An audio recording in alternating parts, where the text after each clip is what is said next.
to the Russian invasion of Ukraine. These are indeed challenging times.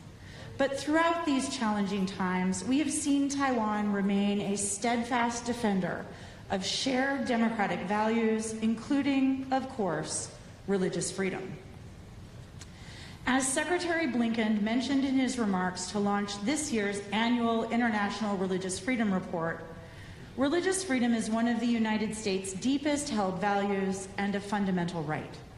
When the right of each person to practice their faith or to choose not to observe a faith is respected, people can make their fullest contributions to their community, and entire societies are better off.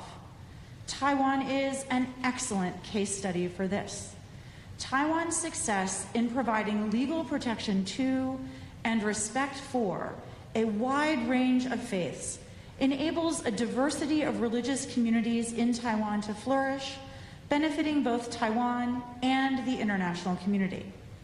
For example, the SETN-SNG Buddhist Compassion Relief Foundation and affiliated hospitals have played a vital role on the front lines of disaster response, both in Taiwan and worldwide, by sending food and medical supplies to areas hard hit by man-made and natural disasters.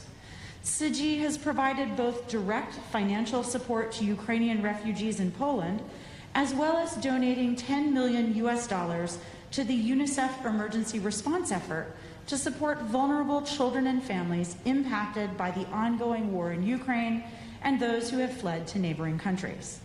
The Presbyterian Church in Taiwan has also provided financial assistance to Ukrainian refugees in Hungary. And this is all in addition to Taiwan providing massive amounts of pandemic relief around the globe, including to the United States, and MOFA raising and donating approximately $33 million to Central European countries to support the humanitarian needs of Ukrainian refugees. Taiwan models the powerful synergies that result from different sectors within society upholding universal values and coming together in support of democratic partners in need. This forum is an opportunity for all of us to learn from each other as we continue the important work of promoting a free and open Indo-Pacific. By using this forum as a platform to connect survivors of religious repression and advocates for religious freedom in the Indo-Pacific, we acknowledge the important role that civil society plays, and we encourage all partners to advance the critical work needed to keep the people who call the Indo-Pacific region home free from coercion, free to exercise democratic agency, and free to practice the religion of their choice. Before I conclude, I want to extend a warm welcome to the chair of the United States Commission on International Religious Freedom, Nuri Turkel, for joining us in person to deliver the keynote. Also, while U.S. Ambassador at Large for International Religious Freedom, Rashad Hussain, could not be here in person, he has shared some pre-recorded remarks in support of this forum. And so to close, I wish you all productive discussions over the next 2 days, and as you carry these lessons learned back to your home countries, please know that the United States stands ready to support your efforts to promote religious freedom and to ensure that democracy and other fundamental freedoms continue to grow and thrive throughout the Indo-Pacific region. Thank you all for coming. Thank you very much to Director Ockert. Please take your seat. Thank you. And next, U.S. Ambassador at Large for International Religious Freedom, Mr. Rashad Hussain, will give us his remarks. Ladies and gentlemen, please welcome Ambassador Hussain. Thank you to the Taiwan Foundation for Democracy, American Institute in Taiwan, and Taiwan's Ministry of Foreign Affairs for hosting this forum and for the opportunity to speak with you. I'd like to extend a warm welcome to the distinguished speakers and participants in attendance for your unwavering commitment to human rights and fundamental freedoms. The Office of International Religious Freedom has been a proud supporter of the important work of this forum since the beginning. The pandemic paused many gatherings like this in recent years, but as evidenced by the strong attendance at the recent UK-hosted Ministerial on Freedom of Religion or Belief and the Civil Society-led Earth Summit in Washington, D.C., and here today in Taiwan, the convening power of religious freedom is undeniable. Taiwan is one of our strongest partners on religious freedom and stands tall as a regional and global model for promoting freedom of religion or belief for all. As a key partner, we appreciate Taiwan's role as an observer in the International Religious Freedom or Belief Alliance. Launched in 2020, this network of like-minded partners is fully committed to advancing freedom of religion or belief around the world. We greatly appreciate Taiwan's commitment to this effort. Our shared commitment to protecting human rights, including freedom of religion or belief, not only bolsters our relationship, but strengthens our collective efforts to advance the right for all to freely follow their conscience and beliefs. Taiwan is home to followers of numerous religions and beliefs who peacefully practice their faith in whatever way their conscience leads. In Taiwan, people can worship free from the fear of repression and discrimination that unfortunately is all too common in so many parts of the world. While Taiwan remains a strong model for religious freedom, authoritarian regimes elsewhere in the region and around the world repress and inflict abuses upon religious and spiritual practitioners both within and beyond their borders. For example, the People's Republic of China remains one of the most glaring examples of such behavior. Since 1999, the United States has designated the PRC as a country of particular concern for engaging in or tolerating particularly severe violations of religious freedom. The PRC's pervasive and pernicious transnational repression, including of members of ethnic and religious minority groups, presents a real and growing threat to the values we hold dear and to the integrity of the rules-based international order. In short, every time the PRC reaches across its borders in an act of repression, it seeks to demonstrate that no one is safe from its clutches. We must all reckon with this critical threat and combat it with the attention, seriousness, and resources it deserves. That is why the efforts of strong regional partners in this space are so important. The work here has a global impact, as partners throughout the Indo-Pacific region show the world that we all thrive when governments and societies respect human rights and fundamental freedoms for all. As evident in Taiwan, societies that effectively safeguard religious freedom are more stable, more economically vibrant, and more peaceful. Freedom of religion or belief is a vital part of the Biden-Harris administration's efforts to advance human rights as a foreign policy and national security priority around the world. And we are proud to stand with Taiwan in this ongoing effort. The work of governments and societies to advance religious freedom would not be possible without the Herculean support and tireless efforts from civil society organizations across the globe. Civil society is truly the backbone of freedom of religion or belief efforts throughout the Indo-Pacific region, shining a light on issues and efforts that the world needs to see. I've had the opportunity to work with civil society on powerful initiatives such as the Marrakesh Declaration, which affirms the rights of Christians and members of other religious minority groups in Muslim-majority countries, and the Istanbul Process, which rejects criminalization of blasphemy. No progress is accomplished without the hard work and dedication of the individuals and organizations who fight for the rights of all of us. We will always face great challenges, but more than ever before, when civil society pushes for greater transparency and accountability, governments and societies have the tools to respond. The greatest hope of everyone in attendance today is to see greater respect for freedom of religion or belief for all people in the Indo-Pacific and around the world. Thank you for the work you do and for our enduring partnership on religious freedom. Thank you very much to Ambassador Hussein.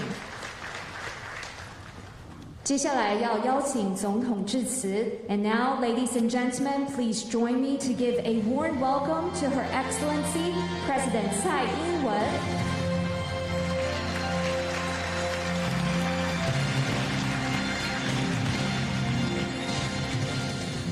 Taiwan Foundation for Democracy Chairman Liu Xikun, AIT Taipei Office Director Sandra Orchard, Minister of Foreign Affairs Joseph Wu, and also Chair Turkel, and Excellencies, Ambassadors, and Honorable Representatives, ladies and gentlemen, good morning. I'm very pleased to welcome you all to the 2022 Regional Religious Freedom Forum.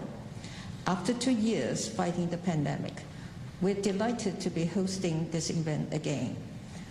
I would like to thank the Taiwan Foundation for Democracy, with assistance from our Foreign Ministry and AIT, for organizing this event. I also would like to offer a special welcome to our keynote speaker, Chair Narita Kell, of the U.S. Commission on International Religious Freedom.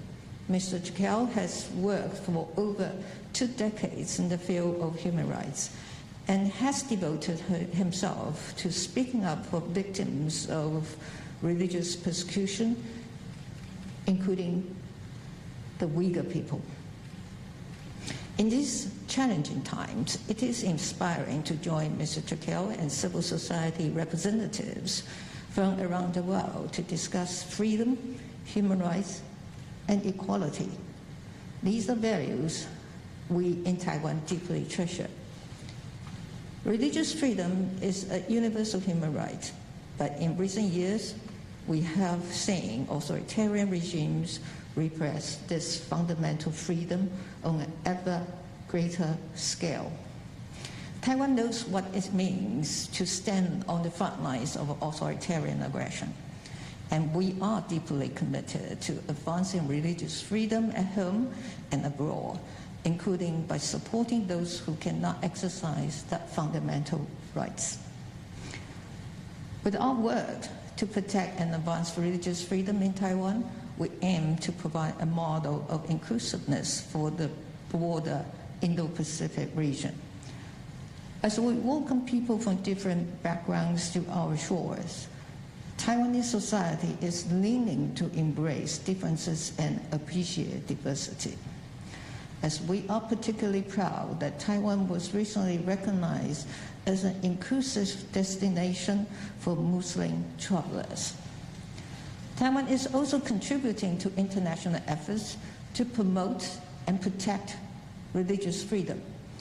We continue to donate to the United States State Department's International Religious Freedom Fund to provide assistance to people facing religious persecution around the world. In addition, the Taiwan Foundation for Democracy has been serving as one of the expert advisors for the International Religious Freedom or Belief Alliance for the past 3 years. And this year, Taiwan became an observer of this alliance, which works to protect religious minorities and fight religious discrimination. Through this forum, we hope to build on these collective efforts and jointly explore effective approaches to defending religious freedom. Our vision is to create a world where no one is persecuted because of their beliefs, traditions, or religious identity. We believe that countries can thrive and prosper by embracing diversity and allowing different ideas and beliefs to coexist. We don't have to look far to see how democracy and diversity go hand in hand. As a democracy, Taiwan recognizes the importance of protecting diversity and collaborating with civil society to make sure that we do not lose sight of our conviction. In the Indo-Pacific, NGOs and civil society have been key to defending and expanding religious freedom. Governments in the region rely on the dedication and passionate social engagement of civil society organizations to spur greater religious freedom. And we encourage everyone to work together with us to advance freedom and human rights in Taiwan and the Indo-Pacific at large. Let us use this forum as an opportunity to renew our commitment to this important work and to strengthen the values of mutual respect and tolerance among all people. I would like to again extend a warm welcome to all participants. I hope that you find these 2 days of discussions richly rewarding, and I wish you all a productive and enjoyable forum. Thank you. Thank you very much to President Tsai. 请总统留步在台上。我们接下来要邀请今天出席的贵宾合影，请各位贵宾合影的时候继续戴上口罩。And now we would like to invite the hosts and guests of honor to the stage for a group photo. Please welcome TFD Chairman Mr. Yu Xi-kun, AIG Director Ms. Sandra Ockirk, our keynote speaker Mr. Nuri Torkel, Ambassador Pu Xintali, and TFD President Dr. Huang Yuli.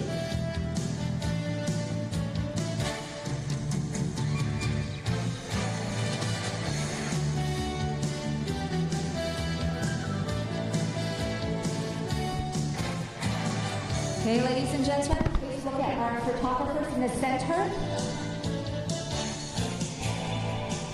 请所有贵宾一起看中间的摄影镜头。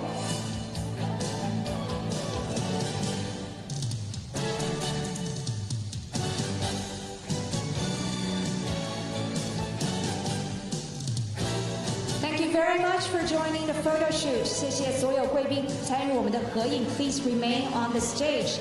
Ladies and gentlemen, President Tsai and Chairman Yo has to leave due to other engagements. Let's give another round of applause to thank President Tsai and Chairman Yo for joining us today. 非常谢谢总统今天莅临我们的开幕典礼。再次的谢谢总统给予我们的勉励以及支持。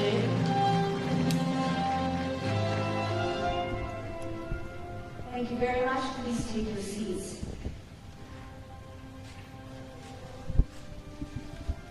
Religious freedom is a right both Taiwan and the U.S. continuously support and promote. It is also an issue. Our keynote speaker today, Chair of U.S. Commission on International Religious Freedom and Senior Fellow at Hudson Institute, Mr. Nuri Torkel, is dedicated to. Mr. Torkel is an attorney, author, and rights advocate. He serves as the chair of the U.S. Commission on International Religious Freedom and is a senior fellow at the Hudson Institute, where he works on U.S. foreign policy and national security issues. He is also a live